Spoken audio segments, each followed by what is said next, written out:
welcome to our deadline stream. We're back. Oh yes, we are back.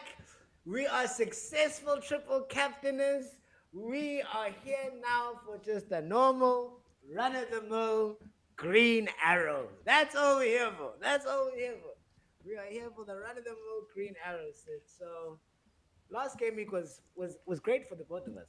For the both of us, it was great. We apologize for not deadline stream. We would have probably told you guys to follow us on our journey to the wild card. I mean, not the wild card, the triple captain. And Yeah, we would yeah, have, or maybe we wouldn't have. Who knows? no, I no, mean, no. I'm here to tell the truth. I'm just here to tell the truth. I love you guys. I love you guys, but sometimes you guys are behaving like army marksmen. You're just trying to snipe us. Okay, for me, I got told I know what I'm doing. That's I'm gonna tell you what I did now, which is stupid. But I would have told you guys to triple captain because I need competition. You know what I'm saying? Like I'm tired of being at the top, without any competition. So now I am. So then I would have told you guys.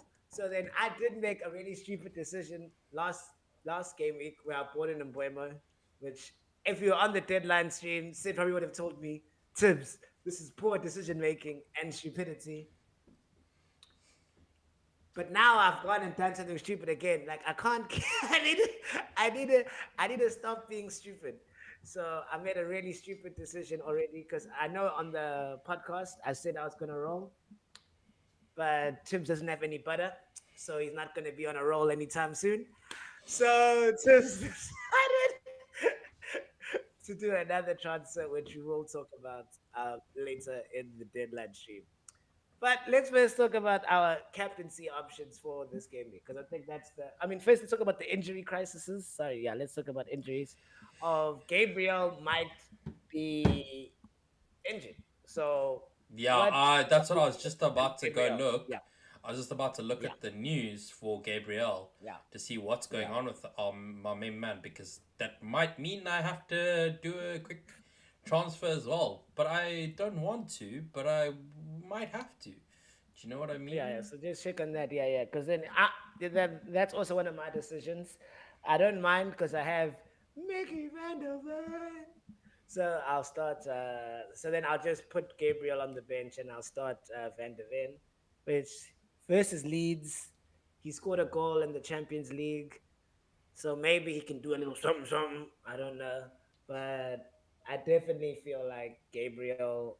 I have to check if he was even named in the Brazil squad, actually. I'll check that. I'll check if he was named in the Brazil squad for the game week. So otherwise, he can have a bench option. Let me check if he was in the Brazil squad. But yeah, he got subbed off early in the Arsenal game, Champions League game. And yeah, it's just apparent tightness. I don't know, but you guys have Mosquito around, so you might. I mean, predicted So lineup still saying Gabriel to play, but they okay, have to wait and see. But they aren't too concerned about him. They might be rotating, um, because again, yeah. So I don't know. Right now, it just seems like he might play, but this might be Arteta dark arts. So Arteta yeah, no, arts. oh yeah, no, yeah, oh yeah. I'm seeing now also, yeah, that he was named. I'm not named. He practiced he practiced today, so they want to see how he feels, um, after practice. Yeah, And he was called up to the Brazil team. So that's actually a good sign then. Is that the Brazil team clearly don't see an issue. So he was called up to the Brazil squad because the Brazil squad never called up João Pedro. So that also could be a possible um, issue, but I don't think so. I think João Pedro is just a physical injury, and now that he got suspended for the Champions League, now I think that means that he's just gonna rest him for these two friendlies, the Brazil coach, and then he's just going to, yeah, he's going to be able to play 1 week, one game a game week for his 3 game week suspension in the Champions League. yeah. So that is also so yeah. So Gabriel got called up to the Brazil team, so it's clearly not that big of an issue. Yeah, I So don't think it is that big of an issue. But if it is, it's fine. I mean, I have Esteve who will come on. I mean, he's not going to be great, but it's a possibility because they're playing Villa, yeah, so it could be fine. Burnley Villa could be a fine game for him to do something in case I yeah. need him. But it's fine. Because I remember with Salibi did the same thing. Have you started Mascaro? What's his name? I just call him Mosquito. I Mascara. forget his name. Mascara. I actually forget his real name. I'm like Mascara. So then I remember they started Mascara, then they just brought Saliba on in the second half. Oh, they might just take him off early, just so that he doesn't get risk injury. But I think he'll definitely start. Like he's been the mainstay of that Arsenal defense. Like you saw in the Champions League, Ben White and Lewis Skelly got a start. Yeah. So and you've seen Mascara start a couple games this season, and it's been Gabriel and Raya as the spine of the Arsenal defense. And you guys could end the week in top of the log. I So mean, also I don't Palace think could end the week at the top of the log. Just by the way. that's a team, right? Like that's something that I'm so sad of. Like now that I thought of the transfer that I made, I don't know why I never bought in Saw, but Well, you keep talking about this transfer, so why don't you let the people know what you've gone and okay. done? Okay, so Tibbs was looking at his team, right? So then I'll just go through my team as present before the transfer as presently constructed. So my team was Pope, Gabriel, Senzi, Lacroix, Gakpo, Embuemo, Semenyo, Grealish, João Pedro, Richarlison, and Haaland as captain. Then on the bench, I had Reinders, Van de Ven, and Ronaldo with the Brevka. So as I was looking at my team, I was like, you know what I'm really not happy with is my midfield. I'm not happy with my midfielders because I have four midfielders, but none of them are penalty takers. Oh, Semenyo might be on penalties now. We don't know. But he took the pen, but he might not be, but it's 50-50. So I'm like, in my midfield, I need some penalty takers. So I feel like you know where I'm going with this. Tibbs needs some penalty takers. So you went worse than Cunha. You went worse than Cunha. You went for So I was like, I looked at my team. Richarlison, I don't think he's on penalties for thingy. João Pedro has shown he's not on penalties. And this well, he is season, on we have been seeing. he is on penalties if Palmer's not there. No, no, I saw Enzo Oh, did Enzo Fernandez take took a the penalty penalty? last time. Yeah, Enzo took the penalty when Palmer was, or maybe João Pedro wasn't on the field. I don't know, but I know that Enzo has taken a penalty. So it's between Enzo or João Pedro who's on penalties. So I was like, you know what my team is missing is some penalty takers. So once Arsenal get a penalty and I find out which one of them is the penalty taker between Gyökeres and Saka, ha! Well, The that's call up already is we here. already know. We already know. No, well, we haven't seen it live. I want to No, we see it have. live. Apparently, it's Gyökeres. It is Gyökeres Apparently, because it's Gyökeres. we no Apparently, it's Gyökeres. no it's not Apparently, apparently it's live I haven't seen it because since. I Saka never was on the saw. field. Saka was on the Yeah, field in that Leeds game, I never and saw the. I and never saw the poof poof and then a kick. I never. When yeah, I saw hey, poof hey, poof and a Saka was kick. there on the field. Saka was there on the Yes. field in the Leeds game. That's the game you got injured, dog. You got injured later in that game, Okay, and so Gyökeres. so it's So Gyökeres. Gyökeres is on penalties. So then Gyökeres is the player that I'm gonna look to bring into my team. Yes. So then Gyökeres will be the player I look to bring into my team. But West Ham is your bogey team. You've lost to them twice. Oh I'm like, no, I don't know if I. you've gone for Jared Bowen, haven't you? You've gone for Jared Bowen, haven't you? Elaine, you know how it is. Sid. There we go. I felt like I was seeing a great misdirect of penalty takers, and then then I brought in Gyökeres. Bruno is back. You know what I'm saying? Bruno is here. Come forward, my man. Jared Allen Bowen. Let's go. So I took out Grealish for Bowen. So that is the transfer. But it's a very Tibbs transfer. So Do you know? So I just wanna say I wanna match that stupidity to what I did. What did you do? We were rolling, Sid. We were I haven't rolling made this a time. transfer. I haven't made a transfer. I haven't made a Oh, transfer. okay. But I'm gonna tell you who my captaincy choice is for this game week. Yeah, Holland, like everyone else.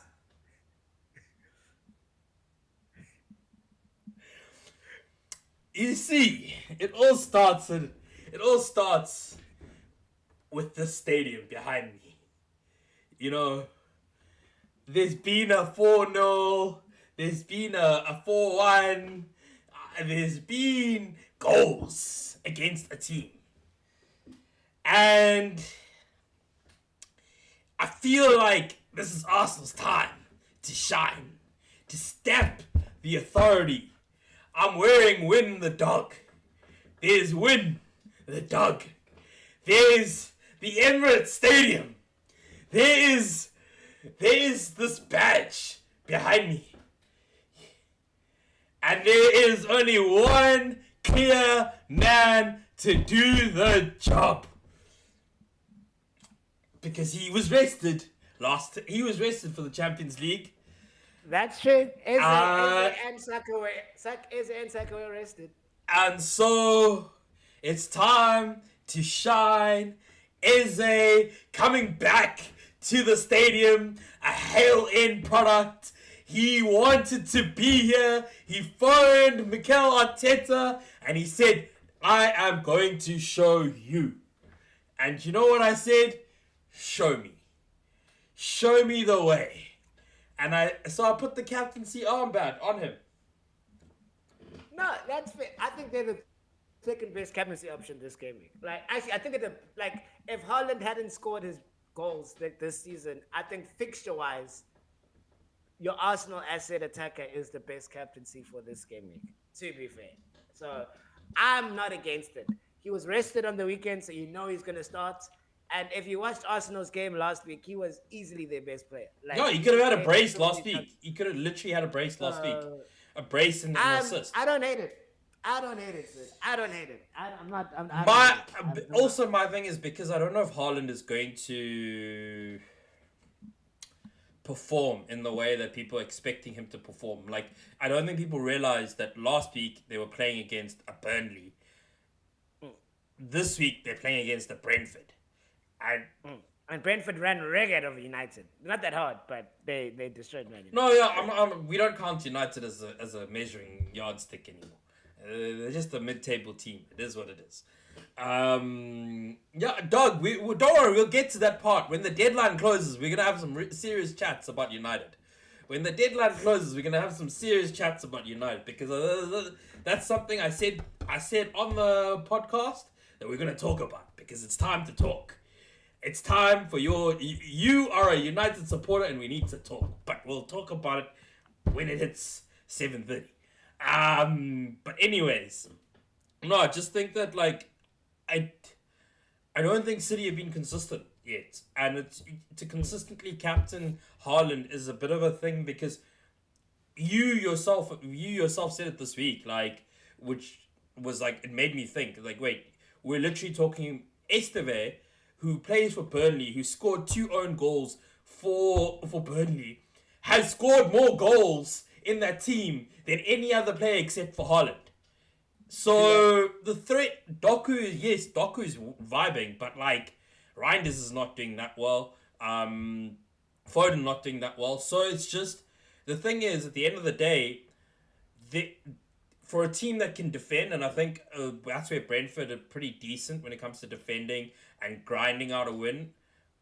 I kind of back them to do it. Like I kind of back them to at least get a draw against City because they are playing. Are they playing home or away? I said you're playing away.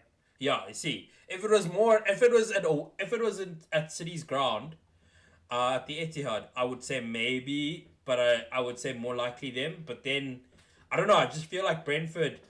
Also, Brentford have been a bogey team for them in the past.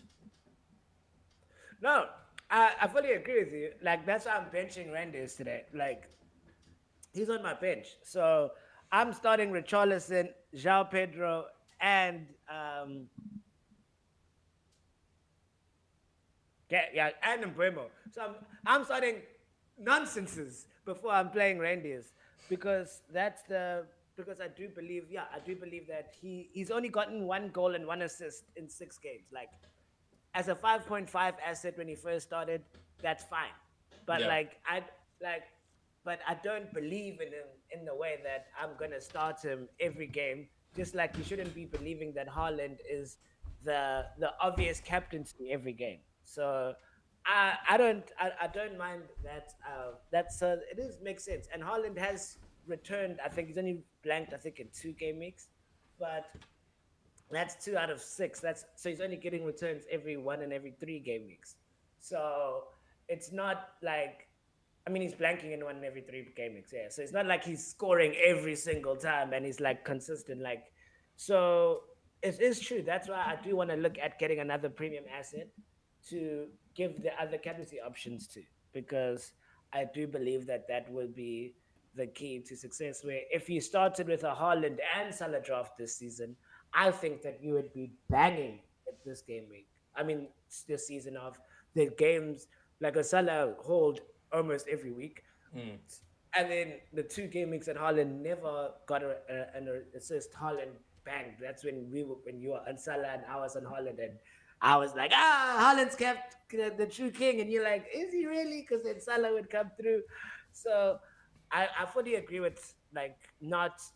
You need to find another asset to Haaland. Like Mm. you can't just give it to anybody because nobody else is showing like consistency of form Well, yet. I think So Semenya is the other consistent option. oh Actually, yes, I think actually, people to need to be fair. start looking because this predicted points for this weekend, Mhm. actually, Semenya is the third highest. It's Harden, Salah, Semenya, then Bruno, then Saka, then Mateta, Isaac, Watkins, Gyökeres, and then Raul Jimenez.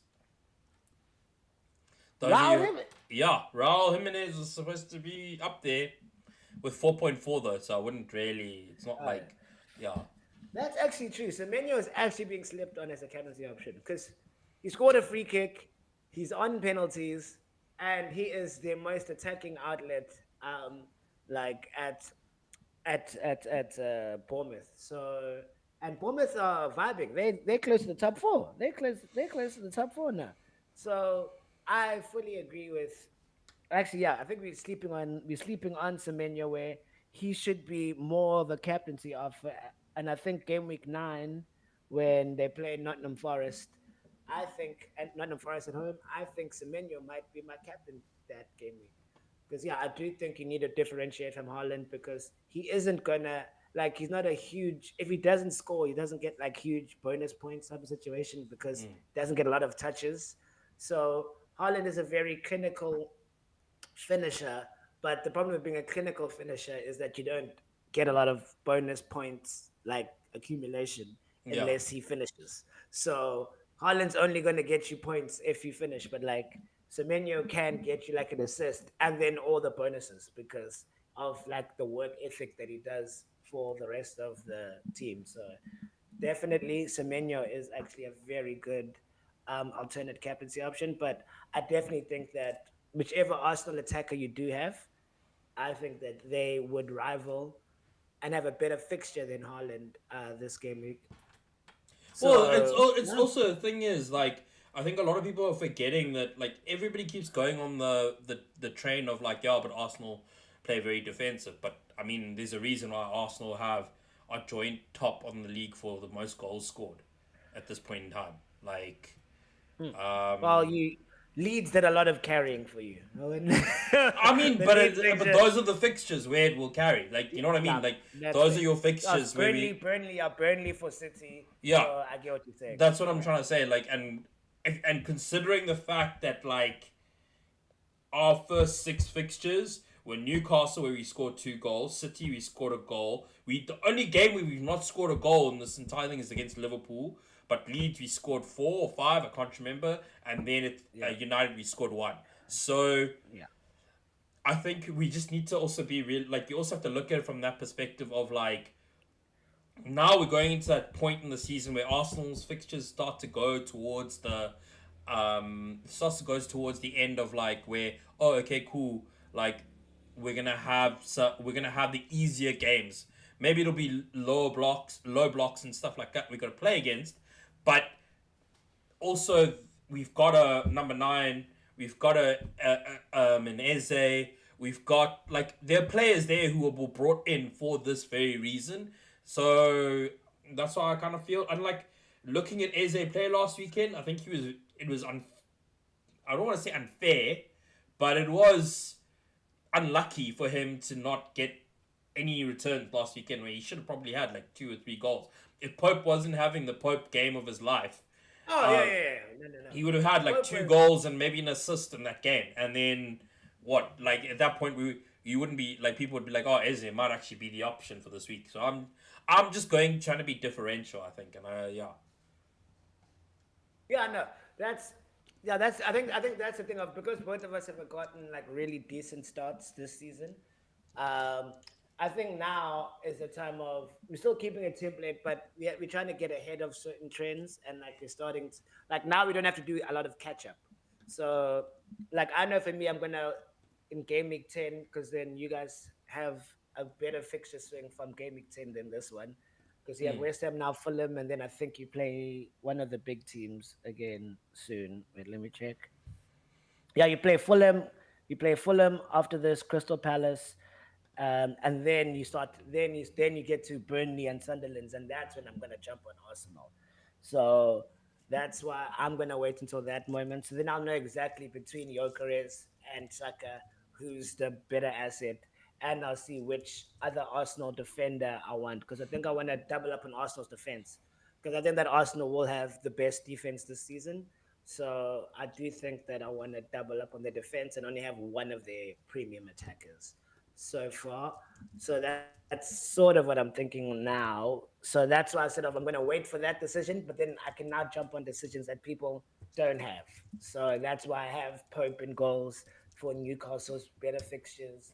Like, so it's just a different strategy and tactic that you need to use in fantasy while still keeping the basic normal template of stars that normally everyone has of your Senzis, your Crystal Palace defender, you're having an Anderson, um, an Arsenal defender.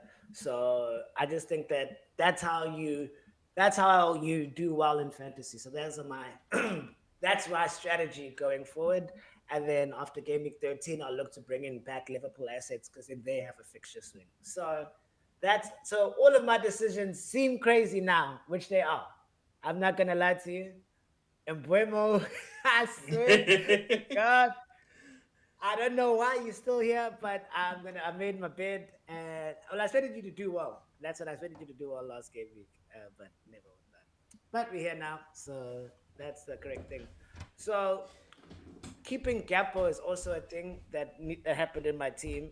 The reason why a lot of people will say why because I got rid of Grealish. Sorry, I got rid of Grealish in my transfer. The reason why I kept Gapo is that Chelsea have had 4 red cards in 6 games. Yeah. So I'm like, you know what? And they have no center backs because obviously Chalobah got a red card last game week, and then Tossin got the red card the previous game week. So their defense is looking very, very shaky. So I'm like, I'm gonna keep Kepa for that. And then after that game week, they're playing Man United. And I can tell you, if Bayern Beer is in goals, man, Hey! if Bayern Beer is in goals, don't worry. You are scoring tonight. Ah, I'm gonna take Bayern Beer out for a club, fam. If I take Bayern Beer out for a club, I know I'm scoring. I am Are you sure about scoring. this? Are you sure? I am scoring. That man will always let a homie score. I'm not gonna lie to you. I'll take him out, man. I'm like, I have to score. It's a guaranteed fact. If you're a betting, we don't bet here. But if you have Betway, if you have Hollywood bets, I'm gonna tell you, put it on United to concede. We've got you covered. Maguire will even help you. Brian Deere will help you. Luke Shaw will assist. Patrick Dogu has got you under cover. So yeah. So that's why I'm keeping Gap for literally to target United. I'm not even playing games with anybody. So that's why I've kept Gappo for 2 more game weeks, and then after that, I'm gonna make my move from Gappo to an Arsenal attacker. So that's legitimately my strategy going into fantasy. I mean, I back that. I back that as a strategy. Uh, but there might be, I don't know, like I think Gakpo. I don't know. It actually depends on what happens with Liverpool in terms of the way they line up tonight, or not tonight, or this weekend. Because I think if Slot goes back to what he was playing last season, I wouldn't want to get rid of Gakpo, to be honest. Oh, 100%. Oh, well, I can get rid of Mbuemo. Like, let's not, like, there's stuff, like, so, like, just know that he's gone. That's what I said of. So, I might keep Gapo. That's what I said. So, you're all right. So, then in that times, I will get rid of Gapo and Randiers because I do want Saw and an Arsenal midfielder. Yeah, So, either way, because Randiers, like I said, he's great budget value for 5.5, but yeah, like that's it. He's a 5.5 player. So none of the strikers are coming forward and prospering. So I might as well, go for like a cheap striker and flug that midfield and just have Holland as captain. So these are just strategies and thoughts that are coming up in my mind. Obviously, as soon as games start gaming, I can yeah. then see I can see what's happening. Why are you laughing at? What you laughing at? I'm laughing at you, Doug. I'm just laughing at you. Ah, I'm um, just laughing. No, actually, I'm trying to just make sure I'm just trying to sort out some admin for the live stream. Sorry, Doug. okay. I'm just trying to do the admin because I see something's not working here correctly. So while we're talking, if I sound a bit distracted, guys, you know why. Okay. Um, Alrighty. Mm-hmm. yeah, no, just keep continue. I'm just looking. Oh yeah. So then I'll also say João Pedro has come under a lot of scrutiny for his past 3 games because he's apparently only had 1 shot in 3 games. And I'm not even going to blame João Pedro because for 2 out of the 3 games, he's had to play with 10 men. Like, so people are looking at this the wrong situation. People are like, oh, he hasn't been getting goals and assists. I thought I broke him because as soon as I brought him in, man stopped scoring. So maybe that was the problem. I don't. But Yeah, so I think it is very difficult to say about João Pedro because yeah, like reality is Chelsea only played with like 10 men. yeah, for Um, 2 of his 3 blanks, they've played with 10 men, and one of the 10 men was from like the 5th minute against yeah, United. So I'm like, what do you want what do you want him to do? And then they took off Palmer as well. So now they've taken off his main assister, and he's playing with 10 men. So I don't I think the think if you're Par. I looking don't at a think job, so. The reality is, I don't think Palmer's the real worry for me in terms of João Pedro. Because when they were playing with 11 men and it was João Pedro on his own, the man was assisting. The man was playing. Like he almost got 20 points on that weekend where there was there was, where there was no Palmer. So I don't think Palmer's the main worry. I think more of the main worry in the scenario is that like yeah, Chelsea are having to play a different game to what João Pedro would play. Where yeah, when there's 10 men on the field, Chelsea are sitting back deeper, and João Pedro's having to come back deeper to take the ball up. There's less support. Like he can't really spread the team as much. Um, to break them down. So I think it's just a thing of like yeah, look, I think João Pedro will see a better version. Let's see what happens this week. I like reality is I just want to see what happens against Liverpool because like João Pedro this weekend is predicted to score like around 5 points. yeah, and I think he will score because Liverpool also have. I think they've kept 1 clean sheet, or I don't even know if they've had kept a clean sheet this season. But I know that if they have, it's only 1 clean sheet this season. Mm. And then Allison got injured in the Champions League, so Anderson has been ruled out for this game week, and possibly up until game week, like even past game week 8. Yeah, they're So saying about he's six been weeks. he's been yeah, so he's been ruled out for a while. And if you watch the Crystal Palace game, that was Allison o'clock, fam. Like Allison Allison made them. It could have been 5-1. Allison kept them in the game. Yeah. So I definitely think that they haven't figured out what to do with Frimpong yet. He's had a very poor start to his Liverpool career, but they Yeah. do have Connor Bradley and Slobosly to help with the right back situation. But yeah, I think Kirkes hasn't been the Kirkes from Bournemouth days. So Liverpool are struggling defensive wise. So I definitely think that João Pedro, if they keep 11 men on the field, let me clarify actually. If they're able to keep 11 men on the field, I think that Liverpool will concede because Chelsea don't have a defense, so they have to go all out attack. So I Yeah. think it's actually going to be a really, I think it's going to be a really fruitful game. I think we both predicted like 2-2 and 3-2. So I think that we both predicted very high scoring goal affair for Liverpool versus Chelsea. Well, yeah, I think I think it will be quite a. I think it'll be quite a high scoring game. I don't. I kind of think that Chelsea. I mean, with the way Liverpool also defend, it just like it's just dependent. Like I think it's just like I think Chelsea are more geared to that. Do you know what I mean? Like to the whole thing of like, oh, okay, cool. We're gonna attack on the transition. We're gonna, yeah. So I think it's gonna be.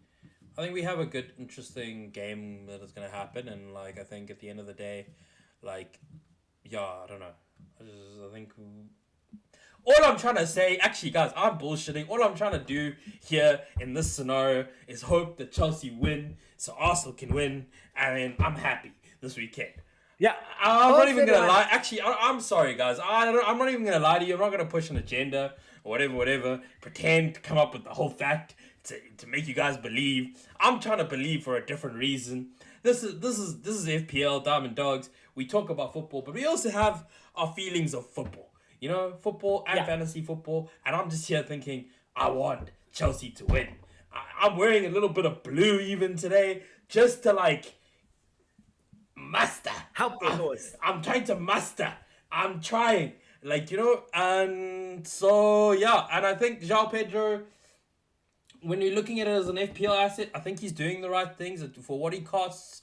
What does João Pedro cost? João Pedro costs 7.7. Probably like 7.8 Yeah, now. Probably like 7.7. He's done well. I think this is the last week where I'd be like, I would be thinking about watching him and seeing what he does, but like also realistically speaking, he's playing Forest, Sunderland, Tottenham, Wolves, Burnley, Arsenal, Leeds. I think out of those games, looking at it realistically, you only really have Sunderland, Tottenham, Wolves, Burnley, and Leeds. Oh, that's actually quite a string of fixtures, to be banger. honest. Yeah, no. So Oh, you'd yeah. want to Oh, he's keep him. staying around. Oh, don't worry. Yeah, yeah, he's around. Don't worry. He's looking good. He is looking good. That's why I said off. He is looking good. But I'd be Yeah. worried for someone who's picked Bowen, to be honest, because they're playing Arsenal, Oh, Brentford. hey, oh, sorry. I did. I was. What? Yeah? Okay. You know what? No, no, no. It's fine. It's fine. Carry on going. Carry No, on no, going. you said, Carry yeah, on. sorry. What were you saying? Doug, Oh you. no. Oh no. I was. It wasn't Bowen. It wasn't Bowen because I was. It was gonna be Bowen, but Bowen's a striker now, so I couldn't pick him because I wanted João Pedro and thingy. It's Anthony Gordon. So I picked Gordon because And this I man, cannot this believe. man started the stream. He started the stream saying, I won't lie to you. He's lied to you till No. 13 minutes before deadline. And No. I at least was honest with you guys. I at least was honest. From the minute I said, I just didn't want anybody to know that I was going to triple captain. I may or may not have told you. He said, I would tell you. I would Because I tell want you. I would competition. be Yes. there for you because I want Yes. competition. But this man lied to Yes. you. He lied. No. He lied. No. No. He lied. He lied. I'm He here. I was had telling you the guys truth. sitting there first trying to believe that he chose Bruno. Then he went, no, I didn't want to say that I got Bruno. Then he's like, no, I went. Then he's like, no, I got Bowen. And then he's like, no, actually, I never got Bowen. Then now he's gone and said Gordon. How do we know that this man actually has Gordon even? I do have Gordon because you'll see when we do our things, and I can. Okay, that doesn't work. But I do have Gordon, and the reason why I have Gordon is because I believe in Ange Imposter Coglu. Ange has lost 6 out of 6 games as Nottingham Forest manager. That man can't buy a goal. I mean, he can't buy a goal, can't buy a clean sheet. Even Nuno couldn't buy a clean sheet. So Gordon, he is the penalty taker. He took 2 penalties in the Champions League this past game week, even with Voltemada on the field. So that's going to happen. He's fast. They're going to play a high line for life. So for me, they're at home. Yeah. So for me, they were telling Pastor Kirkley that he's going to get sacked in the morning. So I'm like, let me just do something like let me just make fantasy fun again. Everyone is doing like logical logistical reasonings for transfers. And if you look at Newcastle's next 5 fixtures, they're not terrible. Like they have Nottingham Forest, they have Brighton, they have Fulham, they have West Ham, and then they have Brentford after that. But those are some they're not amazing fixtures, but they're not bad fixtures. And the penalty taker from the team last season that everybody wanted. And I think if there's any team that's going to break into this top four that we made of Arsenal, Chelsea, Man City, Liverpool, it's Newcastle. Like I think they're the best team afterwards to break into that top four. So I'm like, let me get the best attacker in that team and then get the goalkeeper from that team and start believing. So Geordie for life. Geordie Shaw, let's go, bro. I don't know I'm what so accent that worried. was. That accent is so horrible, Doug. You know what? You know what? Okay, I can't even do a Geordie accent. I'm not gonna lie. But let but yes, so Gordon is in my team and he officially has my well he was my vice captain until Sid convinced me about Semenya. So Semenya now has my vice captaincy for this game week. Okay. So let's go through Okay. our full real teams now, Sid. Let's go through our full real teams for the people, and then yeah. I just, I just, I just, I just don't know what I just witnessed. I'm still worried. Yeah, no, Like, let's go through our full teams Sid, for the people. I'll start. start. So my real team. Thank you for all the retention. My real team that I've had is now I have Pope in goals. I'm still skeptical about Gabriel because you have Saliba, you have Mosquera. So I'm still thinking if I would put in Van de Ven for Gabriel. But for now, Gabriel, I have Senzi, I have Lacroix, I have Gapo, Embuemo, vice captaincy on Semenyo, and Anthony Gordon. Then I have João Pedro, Richarlison, and Haaland with my captaincy. Then I have Randers, Van de Ven, and Ronaldo on the bench. So those are my yeah. So that's my team going in. I am concerned about Gabriel, but I don't trust Tottenham enough to put Van de Ven over him. And also Randy is on the bench is a concern, but I also, like I said, only person in City that's scoring is Holland. So what? so so I don't think he'll be able to. I'm just saying, I don't think he'll be able to do a lot to me. But yeah, so then that's my team. I'm very certain that this I'm going to end up with the green arrow. I I well even want to done. guarantee. Yeah, I don't know if I want to guarantee a green arrow, but I don't know I'm if you pretty should sure I'm guarantee. gonna. I don't know Yeah, if you yeah, should guarantee a green arrow. yeah. Because it's tough at the top, so I don't know if a green arrow is possible. Because when you're in the high echelons of 600K in the world, it's very rough. I'm joking. I see. I see. Yeah, I when you're in the see. millions and stuff, in the millions, I'm like, yeah, cool. Green arrows are easy to come by, but like when you're there, it's so early. There's so many people playing. Like, ooh, like one false move, life could go wrong. But yeah, I'm pretty happy with my team, and I think this season both of us we should aim for top 200K. I think we can both get top 200K Speak with for with the yourself. starts that we have. No, with the starts that we've had. Like this is probably the best start I've had in like a long time in fantasy. to be in the top million by game week 5. I'm like, I usually hear by like after Christmas. Like I always promise you, like, yeah, December time after Christmas, I'm gonna come back.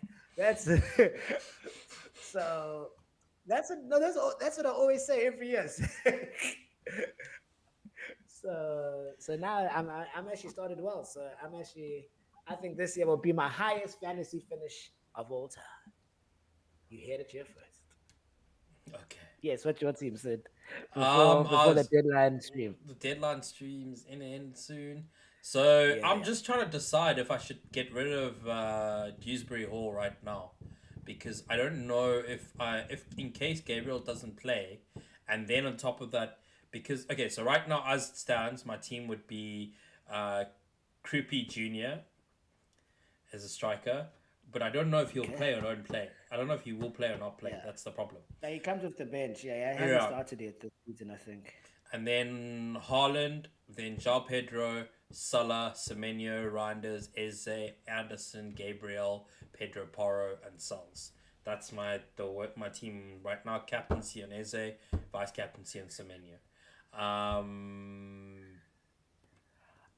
I think for your team, I would. I don't like you have a transfer, yeah, and he's only going to get you. Like we might score off the bench again. He might score off the bench again. yeah. So I'm just I would actually, yeah. I'd recommend you get Saw. I would recommend you get Saw for Shrewsbury Hall. If you should have the money for that. I don't know if I have the money for Sa. Wait, how much money do you have?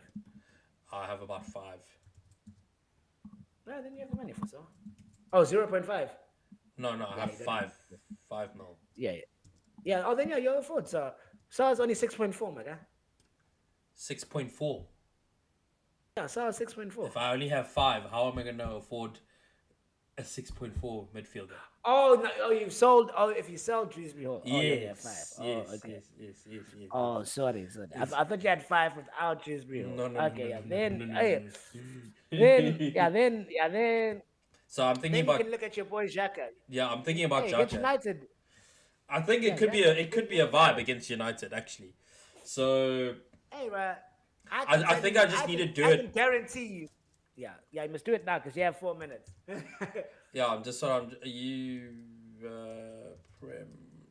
Sorry, because my phone is dead, so Indeed. I can't do it on my phone. I hope it allows me here. Yeah, if you remember your password. Yeah, I don't need to. That's fine, dog. Oh, yeah, I know how yeah, to use technology. Don't worry yeah, about that. you have the earphone, so everything's connected to each other. It's not even that everything is connected. I know how to use technology. Don't worry. I'm not revealing my secrets on the internet, but I know how to use technology. Don't worry. Okay, all right. Just because I'm technically logically illiterate, now I'm the problem. I'm the problem. I mean, you are the problem. No, You technology is the are a problem. Taylor Swift song. Hi, it's me. I'm the problem. It's me. Hey man, I know that song all too well, Sid. I know that song all too well. Okay, transfers. I just want to get rid of this man and then bring in. Or do I go? No, no, but then I need more transfers for that. I'm not taking a minus Yeah, this game. yeah, don't take a minus. Get lots of wild cards soon. So yeah, Yeah. don't take a minus. Jaka. There we go. Make transfers. You have 2 minutes remaining. And then I'll play sub. There we go. Substitutes. Cool. Okay. Now there we go. Because I can tell you United are going to concede, Sid. I'll tell you that. I know. I know my team. Like, that's why I predicted 2-1. I predicted 2-1 to Man United this game week because I know we're going to concede. Now I'm I, confused. I'm confused. Who do I start? no, over who? Do I Pick up start the junior Creepy? kid. Do I start Creepy? No, it's not Xhaka. Xhaka's going to start, definitely. So, like, Creepy hasn't started this game week. So, at least you're going to get 2 points if they do nothing. You know what I said? True. And then I have Esteve to So, come on for a Gabriel in case. yeah, yeah, I have Van de Ven, and then Yeah. And then I do believe Brentford will also put up a fight. I don't think it's going to be a huge scoreline. So I think it'll be a 1-0, 2-0. I can't remember what I predicted, but I do think it's going to be a low scoring affair. So hopefully Randers doesn't screw me over again, because the one time I benched him is the one time he got a return again since game week Imagine, one. imagine Haaland doesn't score nish bosh and Randers scores. Reinders brings in a I brace or a hat I or a hat trick. I will Oh, I will I will quit fantasy. I will quit fantasy. I I will like no, but I have faith in my boy Richarlison. Lord. That's my thing. You're afraid of the Oh, Lord. Brazilian samba. You're afraid of the Brazilian samba. You know that's the thing of. So I have faith in Richarlison. You can have So faith in Richarlison all you want, but my point in this is imagine if the hat trick you're looking for doesn't come from Haaland, but comes from Reinders.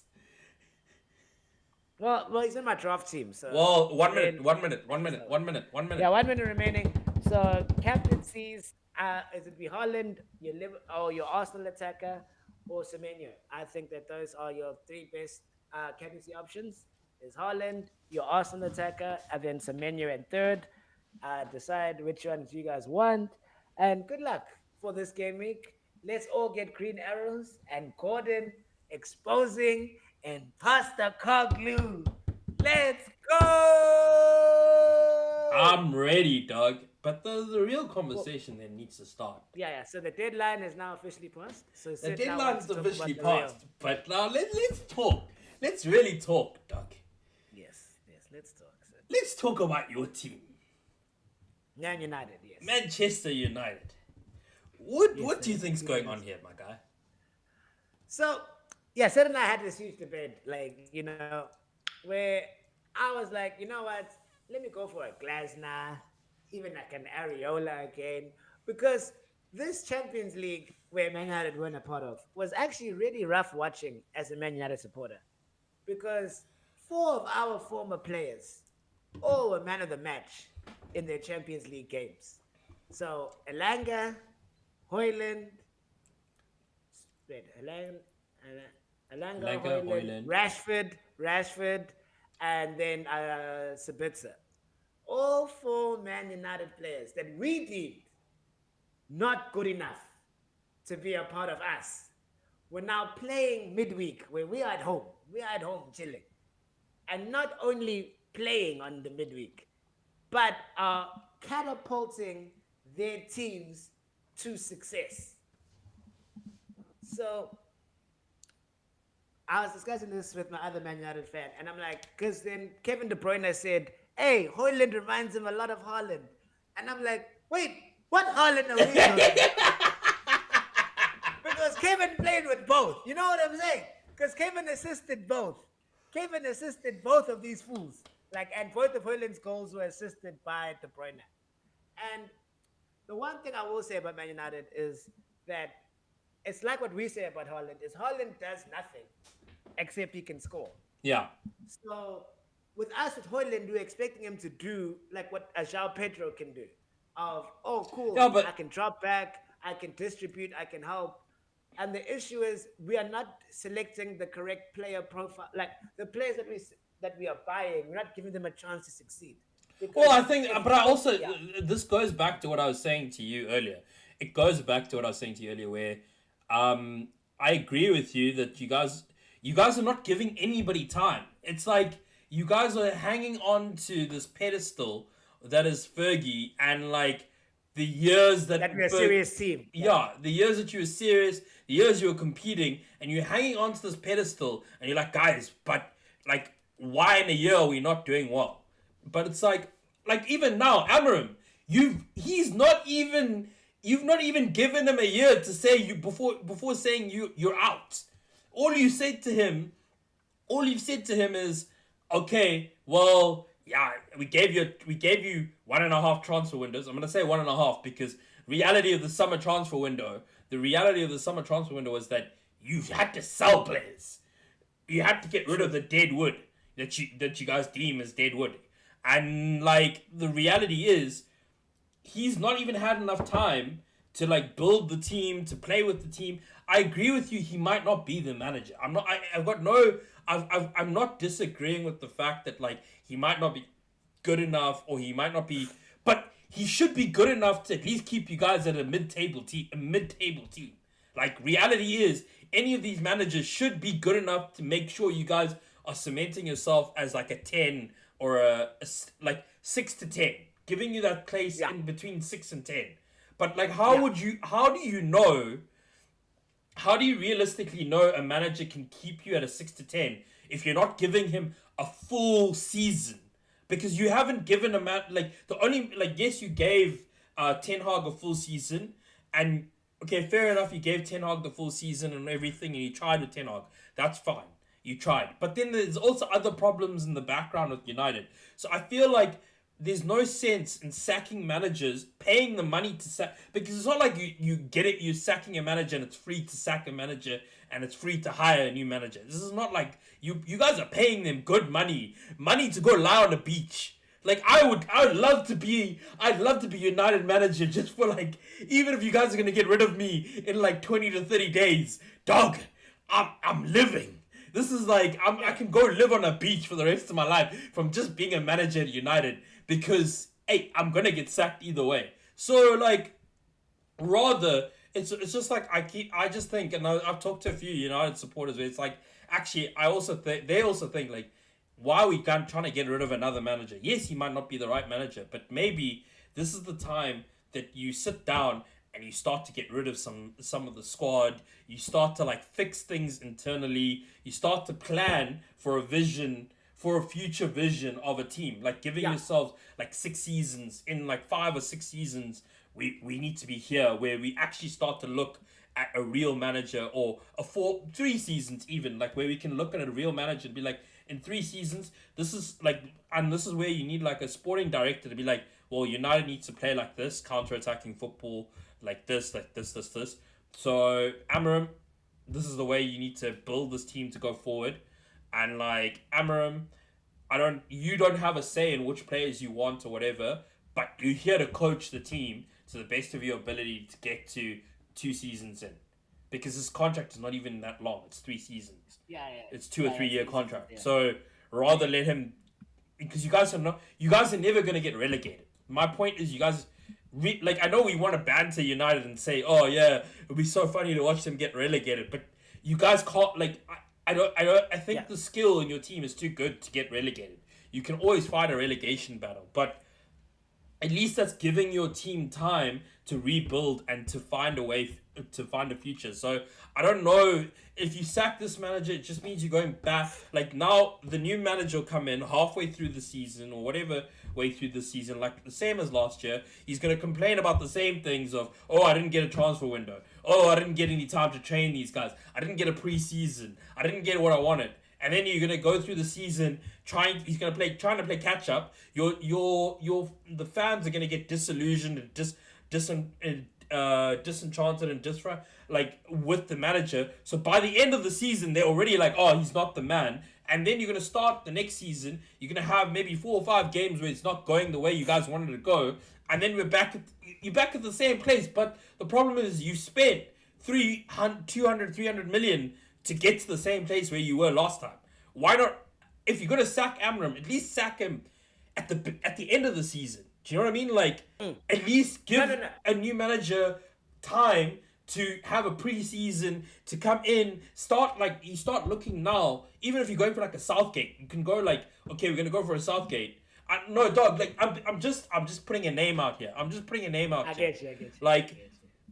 or even if you want to go for a Glasner, fine, go for a Glasner. But then say it's a Glasner. Okay, give Glasner the end till the end of the season to get his affairs in order, and he can start telling United, this is what I want. This is how we're gonna go, and then we can start plan. You guys can start planning for life after Amarim. Amarim at the same time, Amarim can like try steady the ship, and then at the same time, you guys, your Glasner will have a whole preseason, have a whole transfer window, have had like 6 months in his head to be like, oh, this is the way I want this team to get, this is the way I want the team to set up.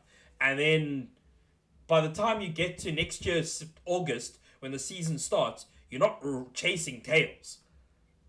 At least that's the way I see Yes. it.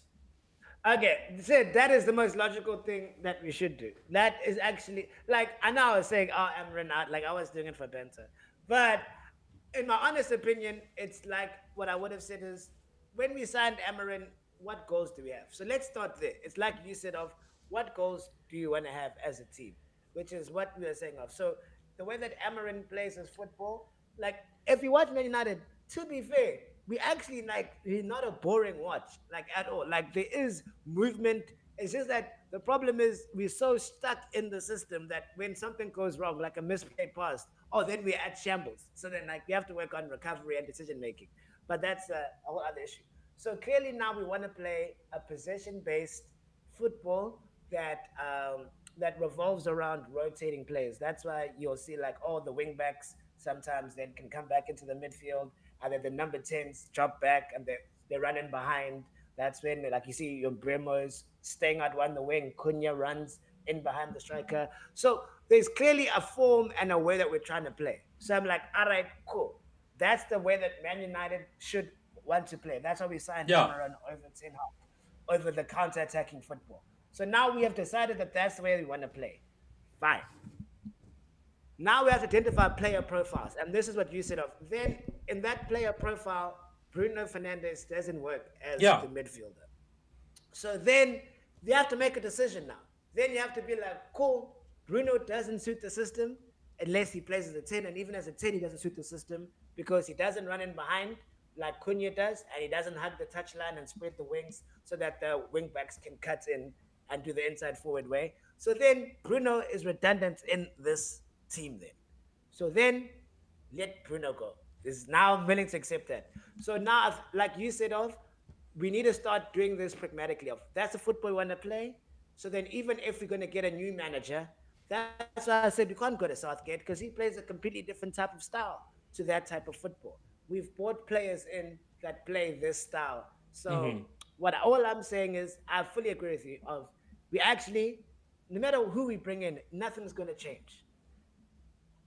All will happen is we might get a few good results, we might finish eighth, but then there's no progress because that person will want to bring in his players, yeah. and then that person is going to bring in their players, and we have to get rid of the more dead wood that we have. No, but that's the thing. I agree with so, you. Like I think that's so, where I agree so, with you. I yeah, think like yeah, every time we go, you guys. It's like every season, you guys are just chasing your tail, and it's like, oh no, we have to stay up. And like slow, like if you had to put a graph up, and you had to put up United's places like season finishes like place at their place at the end of the season and like where they've basically finished at the end of this each season for the last 10 years, it's a downward trajectory. It's not an upward yeah, trajectory. There might be one or two things, one or two highs, but most of it's just going down and down and down.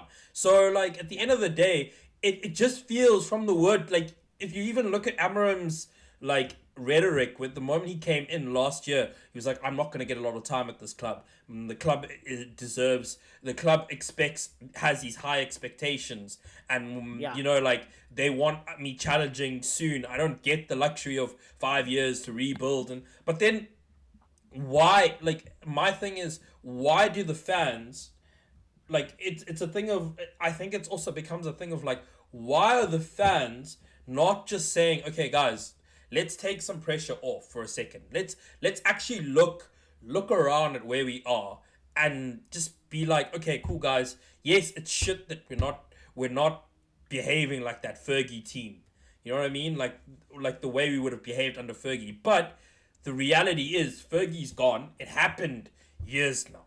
What is it, 15 years since Fergie left? um No, it would have been it's no 12, 2012, 13 2012, years. 13 years since, 13 years, 2012, yeah, yeah, 20, yeah, 13 years. 13 years since Fergie left. But you guys still haven't clicked for a manager. You still haven't found a way to move on past Fergie. Like, that's the Yeah. problem. That's the So yeah, yeah, to help to go into your thing, and I hate to give you guys credit, but for Arsenal reason, Arsenal when Arteta came in, he said I have a 5 phase way that we are gonna win the league. yeah, We have phase. So whatever happens here, just know, okay, yeah, you're in phase 5 now. I don't know what phase you're in now, Hey, but dog, but but but yeah, but to be fair, have you guys been challenging for Champions Leagues? Have you guys been challenging for titles? yeah, So he wasn't wrong. He wasn't wrong. Like in terms of winning, you can't expect City to get like 95 points. Like what are you meant to do? But that's what I haven't seen with United, which is to go into your point, is there's no manager that says, cool, I have a 5 year plan and a five phase structure on if because we have and then if we do everything in these phases, by phase 5, then judge me. Then at the end of my contract, judge me, fire me, then I never accomplished my goals. So that is something that, like for this phase in Amarin's season, that we should say is cool. Get rid of all the players that don't suit my system. Like, because Klopp also did that. Klopp struggled also for like many of his first times. I need to spend the next 2 years to get rid of all the players that don't fit my system. And I don't get to sign my players like Ten Hag signing every other player that he managed. Fuck none of that nonsense. yeah. I'm signing. I'm gonna sign players that fit the profile of the type of football that we are looking to play. And then by phase 3, we should be challenging because even Chelsea are doing that with Maresca. Like Chelsea are getting rid. Chelsea are signing a lot of young players, but then they're signing a lot of experience, like like your Netos, your Cole Palmers. They still will sign K Sterling, but that worked terribly. But they still no. I'm being serious, No, but yeah, I know what you're they, saying. I know what you're saying. Casado, proven Premier League talent. Enzo Fernandez. But then they're signing all these young players with the proven João Pedros of the world, proven Premier League quality strikers or players. And they said, of cool, this phase, Chelsea are meant to compete for the top 4. This phase, Chelsea are going to compete for this thing, this thing, this thing, and But that thing. this is where I That is think not what I've seen. I haven't seen that plan. But I think that's So, the also what the we, inherent like. yeah, This is where I think the inherent there's another problem with United is that the fans, like a lot of your signings in the past, a lot of the way the club has moved is because it's the it's like the hierarchy at United use social media to decide what to do with the club. It's not like yeah. they sit there and they go, okay, cool. This is the way we're gonna go. If the fans scream and shout and whatever, we're gonna still go in this direction. Yeah. Like sometimes you need to lead. It's sometimes people don't know. Like Nelson Mandela said it. Sometimes the people don't know what they want, and it's a leader's No, we job to don't. show. Is No. to show them this is what you need, and like at the end of the day, as the board for United, they need to say, okay, well, I don't care that United are crying. All the fans are crying in this way, shape, or form. We chose a player. We chose a coach, and you guys might be right. Amarim might. Not, you guys are right that Amarim might not be the man to take you to the promised land, but they chose a coach, so they need to back the coach at least for the 2 to 3 year period to get to settle the ship. I just feel like the whole problem is the fans never let the ship get settled, so the club react to the fans, which then the club goes and does something completely crazy, and then the fans get upset, and then it's like just a negative cycle, just a constant negative cycle that the club is just always running after their tail, and I don't see how United like fix that.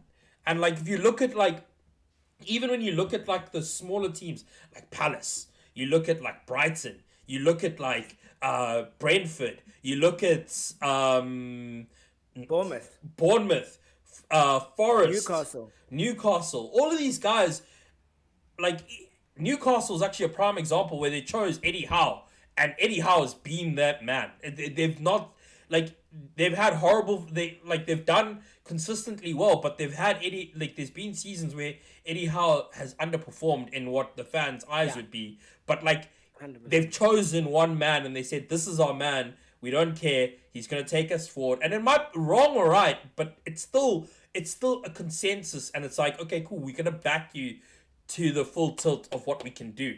And a club like United, you just need 2 or 3 seasons where you guys are not spending 30 to 50 million pounds on a manager. No, no, I get you. No, no, that's perfectly right. Where even with Eddie Howe, like Like he's lost Isaac.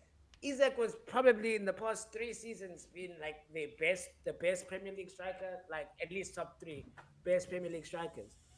But at least at Newcastle, they can lose people, whatever happens. But because, like you said, there's a foundation, Eddie Howe they've identified the players that they look like. They sold Isaac, they bought in Walter Mata and Vissa. Vissa's still injured, and that they're still like not a beat is missed. Like they're bringing like because they have a structure and a format. So I actually do agree with you. Of Man United never have a base. We need to delete Instagram. Like, oh, Pep joined City. Oh, let's go for Mourinho. Oh, they signed the striker. Let's sign Sesko. Like because we weren't signing a striker. We tried to sign Liam Delap. Oh, never happened. Then we hear Eddie Nketiah, Isaac, whatever. We're like, who's the next big striker? Just so that we can compete on social media with these fools. I'm not Oh, saying that Shesko. Oh, you guys signed Jokeres. Like, yeah. I'm not saying Shesko is not a bad striker. I Like don't think he's I actually got don't pretty think decent. Shesko is a bad striker. I just think that like But the thing is, like you said, we weren't signing Shesko because if we wanted to sign Shesko, we would have signed him with Liam Delap early in the side of the season. yeah. It was only once everyone else was getting married, and then you're like, "Woo! Hey, this bar is getting mad empty today." And then you're just like, "Who is the prettiest girl in the bar?" And then you're like, "All right, cool. I'm taking this girl home." Maybe you're not gonna win today at the bar. Maybe tomorrow your wife is gonna come through. Like, so I do actually agree with you. There is I do. That's why I don't want them to sack Amarin because Amarin is doing badly. They must sack Amarin because they don't believe in how he's running the team, Yeah. which is not true because they've let Rashford go. Like they've burned bridges with players to back Amarin's assessment of them. So that you can't now tell me that you don't believe in this guy. So No, I because it only wanted to also say, yeah. it also goes back to the problem of like the player power at United because now you say you sack Amarim, right? Because Rashford's still on loan to Yeah. Barca. He's not bought. So tomorrow they can say, okay, cool, Rashford's on loan. Actually, guys, new manager, let's bring Rashford back. And let's because Rashford's killing it at Barca. And you can bring back Sancho. You can bring back Yeah, Sancho they as can bring well. back Well, half I that don't want him. team. No, I know I no don't want one Sancho. wants them, but like get it you're not going away, you're not moving forward, you're just moving in a circle. You're not losing the problem. You're just prolonging it. Yeah. Yeah, You exactly. yeah. And I You, think you're putting a bandage on an open wound. Yeah. yeah, and like what I think one of like when you look at Arsenal, like again, I know I'm an Arsenal fan and I don't want to sound biased and whatever, but the reality is, No.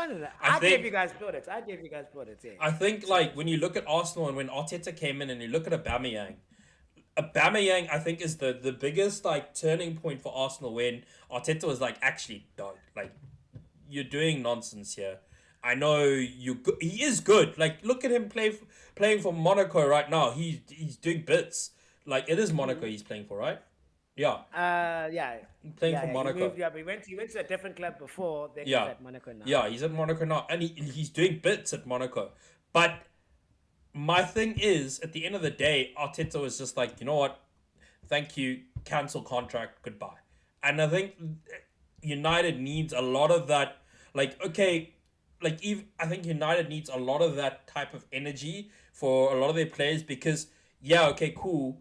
You don't want any player thinking that they're more important than your club because your club, at the end of the day, is the reason why they're there. And like, Yeah. I think a lot of the players, and that's one of the problems, the cultural problems at the club is like where players think they're bigger than the club, and the club owes them, then they owe the club a performance. And I think when I was listening to something about where one of the one of the United pundits or not like Yeah. content creators were talking about, and I was like, kind of like this kind of made sense because it was like United back in the day, dog. You guys used to fight. You used to fight for every inch. You used to fight for every goal. You used to fight. That's why Fergie time existed. It was a fight because you whether or not you liked whether or not the game was 2-1, 1-0, whatever it is, you guys fought in those last 10 minutes because you were like, no, we're united. We deserve to win this game. So let's bring it back. And that's what it's that fight that's missing from United's players, where they're not wanting to run that extra yard, and that extra yard, that push, that extra minute, or find that extra goal in the last second, because they think they're bigger and the club owes them, not they owe the club. And I think that's Yeah. also like there's so many fundamental issues there at United, and I'm just like, you guys kind of need to, and this is why, and I keep joking about it. I keep making a joke with you, like, oh, you guys need to just think that you guys are a mid-table team and rebuild from there. And like, I know it'll trigger No, no, so you're many, right. Yeah. it'll trigger so many United supporters, especially an Arsenal supporter at this point in time, saying that. But the thing is, maybe that's the medicine where you guys just say to yourselves, okay, there's no expectation of us winning the league in 2 seasons' time. We're actually just a mid-table team. Let's fight. Let's play as a mid-table team. Let's make our defense solid. Let's Yeah. build forward, and let's get rid of this Bayern Deer keeper. And you know what I mean, like, because maybe then also the pressure comes off of a lot of the players. Like, you might get, what's that kid's name? Who plays in the midfield? I've forgotten his name now. Kobe named me. Yeah, Kobe. Yeah, there we go. Kobe Manu. Like, maybe Kobe Manu starts to perform because there's not as much pressure, because you guys see yourselves as like a side that gets 10 or between 6 and 10. It's not, you're not there competing for Champions League spots or leagues trying to compete. It's just a 6 and 10. You get rid of like your, I know people hate, like, people think Bruno is God, but maybe Bruno is not God anymore. Maybe the time has come for Bruno to walk away and allow for Kobe or allow for a believer to come from Brighton and just play that the right role, like you said for Amarim. It looks like Bruno is obsolete in this current day squad. So maybe you do need like an out and out 8 or 6. No, I actually agree with you. Where it's it's like, I love using analogies, but it's like, yeah, it's like you're always going to chase, the girl on the poster. Like, sometimes, you know what?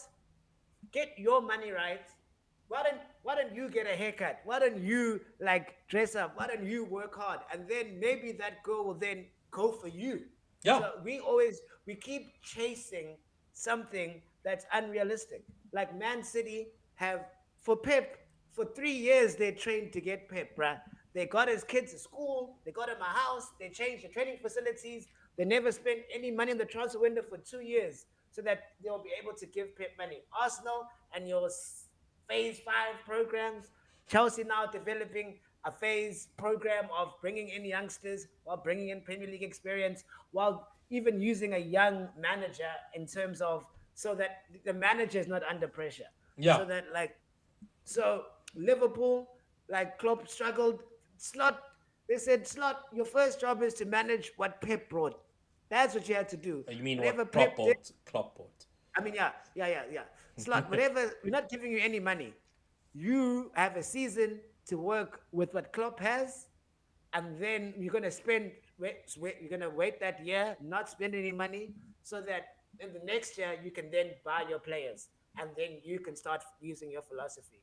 So all of these top teams, and that's forgetting what the Brighton models and the Newcastle models, all of the top teams have that model.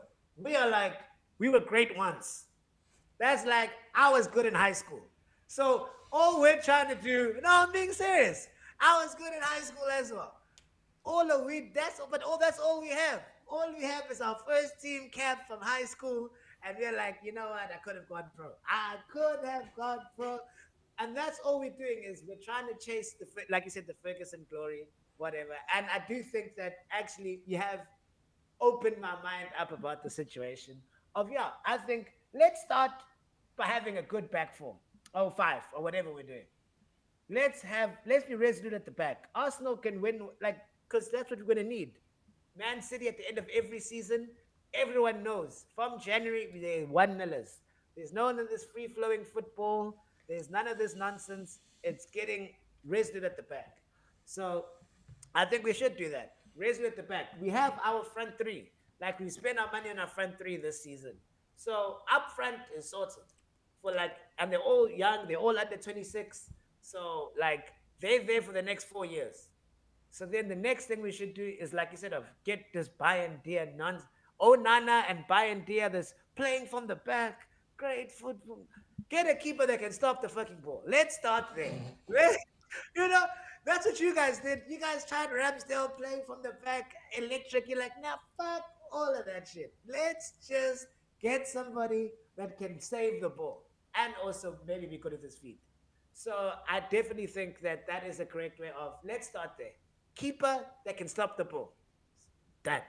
Then a defense that we can trust, because Dallo is not turning up heads. Shaw has been there, gone there, done it, never been the solution. So I actually agree with you. Of I think mid-table team, let's just get a strong defense because we have an attack. We'll get midfielders to fit the attack later. Like let's not. That's too much issues now. But let's start. We have our front. Let's focus on getting a solid at the back, and then look to see what we can create. Because then, what do we want? Because right now, what we don't know what we want. We just want to be happy. Not how we're going to be happy. Not what happiness means. Not whatever. Because if you make top four, we're not going to be happy. We won the Europa League. We're not happy. We won the Europa League. No, You know, no, you know, instead of we won FA Cups, we won. Are we happy? no. No. So I think that that's exactly what you. I think that you're very correct. Of that's the thing of, let's just get certain fundamentals right. So that's a sort of. I'm not saying Amaron in my mind. I make the joke of, yeah, he's gonna get sacked, whatever. But if you honestly ask me, I'm like, who else are we gonna bring in? What else is gonna change? So so I fully agree with exactly what you said. So Yeah. that's be all and end all. And Man United fans, we signed up for this, man. You know what? We signed up for this when we were young kids. We had a good time. But now it's time for us to believe in the relationship and make the relationship work. So let's get the foundations of communication right. And then you never know, when we get to that 20-year Ferguson anniversary, we will forget about Sir Alex Ferguson. Like people forget about Sir Matt Busby, who was the first guy that won us success and trophies when Ferguson came. So we forgot about. No one knows unless you're a Man United fan. You will, and obviously the Munich air disaster and all that other stuff happened. But unless you're a Man United fan, you won't know about who Matt Busby was. Now everyone's like, oh, Ferguson, yeah. But people forgot about that all. So let's create another dynasty so we can forget who. Stop. Don't even let him into there. Like block your ex. Don't even let him in the stadium. You know what? Just give him a private suite at home, whatever. Don't show him in the stands, living life. Then, because now we're remembering the good old days. We're remembering the good old days. No, but I don't. Okay, no. You're taking this too far. Yeah. I know. You're taking I this don't too bring it far. to I'm You're being- going I'm too being- far to the I'm other painting a direction. great picture. Like I'm you've painting a gone. bigger You were like, yeah, no. I'm like, no. I am thinking, but the sentiment still remains. That's what I said of. So yes, No, like yeah, I just think it's just interesting. It's more of a thing. I think United's just showing like a very like I think It's still childish. no, it's not childish. I think it's kind of like it's kind of like a way like it's kind of a look into old school football thinking. And when I mean old school, I don't mean like in the 70s and 60s. I kind of not even, I don't actually mean old school. I just mean like an old way of thinking about football, in where we used to go like, oh, okay, cool. Like it's more of like a Abramovich, a Roman like mindset, and like a like of like, oh no, just keep switching managers till we get the right manager. But you look at the Oh, yes. you look at like the you look at the last 13, 14 years of football. There's a reason why. I mean, Pep has been there for so long. Klopp was there for so long, and there's a reason why I feel like That they were successful. yeah, they've been successful. It's because enough time was allotted to build something, and I don't, especially when you're looking at like, and we're not even like, forget about actually the big teams. I think it's a better indictment of football and the modern era of football to look at the smaller teams that exist, like your Brightons, your Crystal Palaces, your Newcastles, your like. I mean, Crystal Palace won their first trophy last Yeah, season, and and they're third in the yes, league. They could go top this weekend. And like it's just that's an indictment of trusting managers and trusting and it's not even the manager realistically, it's the management behind the manager. And that's what I think is the problem in the bigger club like United, where the management behind the managers, what's the problem? Like even Spurs now, they've gotten like that management is disappeared. Like they got rid of Yeah. the CEO, the what's his name, Uh, Todd Bowley. Levy, Daniel Levy. Daniel Levy. Yeah, Yeah, that's his name. they got rid of him, and like, or he stepped down, but like we know what that means. You know what happened. Yeah. Yeah. And it's just an indictment of like, okay, you actually have to run it kind of like a business in the way Chelsea's kind of doing it, but not doing it to the best of their ability, but like they're Yeah, doing but, it, and it's just but like they're okay, doing something. Like, yeah, if they they're doing become successful, there was a plan to yeah, become successful. exactly, There's no plan. We just like this player is gonna catapult us. That's the old school mentality. yeah, Where if you look at someone like a PSG's tried for years to win the Champions League. They signed Messi, Neymar, Mbappe. Okay, well, they had Mbappe, but signed Mbappe, got nowhere close to it. Then they're like, cool, Luis Enrique, what's your vision? How are we going to do this? They got rid of all of those players. Dembele, that was the first time he'd been nominated for a Ballon d'Or. Like, so in this his entire career of playing football, like he's yeah. been footballing, he's never been a top 100 player because they do 1 to 100s and then you only see the final three. So in the entirety of him playing, but Kotso player profile that I can use, I like, brought him into the system that he wants to do. You trusted the manager. You got rid of Messi. You got rid of Neymar. You got rid of Mbappe. And then look at your team now. Like look at how great your team is. So I fully agree with. I fully agree with It's that. yeah. I think it just needs to be a build. That's the correct model of success. The Yeah, current model of success that we're trying to do hasn't worked. exactly. We've tried it many times. We've tried it with Pogba, tried it with Ronaldo. I There's mean, no player that's Ronaldo. going You to guys save should have us. never bought Ronaldo back. That was just plain Okay, and simple. yeah, let's just let that. Yeah. No, like not like not. I don't mean it like he's a bad player or anything. It's just like you Oh no didn't no. need to. You just didn't need to Correct. bring him into the team. Like it's just because Yeah. again, Instagram was like, ah yes, Ronaldo might be going to United into City. No, Now we can't let him go to we saw City. our ex. We saw our ex trying to be happy. We're like, whoop whoop. Nah, you still love me, girl. You still love me. You still love me though. No, it's interesting. I think football's come to an interesting point now to watch teams. I like look, I'm under no illusion that like yeah, I'm as an Arsenal fan, I'm like, oh yeah, okay.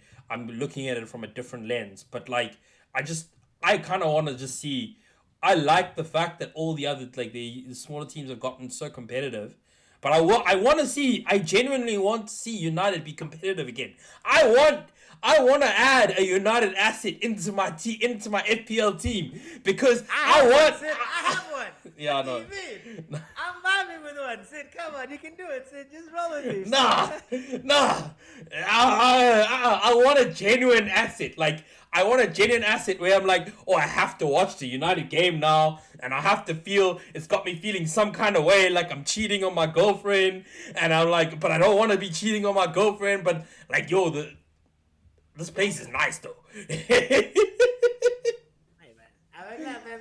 She put something, fam. I don't know if it's paprika or something, but she put something in that sauce. She put something nice in. You know, I like don't. you know when you eat food that's not that your girlfriend friend cooked, and then you're like, oh, but that food's good though. Like That's you're good, like, though. yeah, that food's I mean, good though, I and but at the mean, same time, you're like, but I can't be enjoying it this much. Like I need yeah. to I have to enjoy my girlfriend's food better, you know. Yeah. And you're like, ah, but it was good. I want to off for seconds, but my girlfriend's right No, you here. want to celebrate. I'm celebrating city goals like no one's business, bro. I'm out there dancing. I'm out there dancing. As soon as I see Randy or Holland, I'm like, woo! Let's go! So all I'm trying to say is I want to see United do that to me again, but they don't want to do it, and so I'm just like, why are you guys not doing this to me? But yeah, I get you. No. All right. It's been fun, Sid, but it is Friday night. yeah, it is So Friday night, let's and the feeling let's is right. yeah. But no, thank you for guys listening to our podcast and our rant about United. So this is actually going to be a really fun episode for you guys. Comment on it. We'll reply to the comments if you guys have anything to say about like agree with us, disagree with us, and also let us know if that's something that you guys actually want us to do as well. After the deadline stream, to us talk about just football in general and our opinions. Like we're trying to grow the channel and try to like make ourselves different from other ones because like we are football fans first and then FBL came in and we're like, ooh. And so like we Yeah. all love all things of things. So like yeah, just try new ways to grow the channel, new ways to do stuff. Hope you guys enjoyed it. Remember to like, subscribe, send to your friends, tell your friends, and we can have a good time. So yeah, my name is Tibbs from the FBL Diamond Dogs. My name's Sid, And remember, we're number one in the field. and number one in your hearts.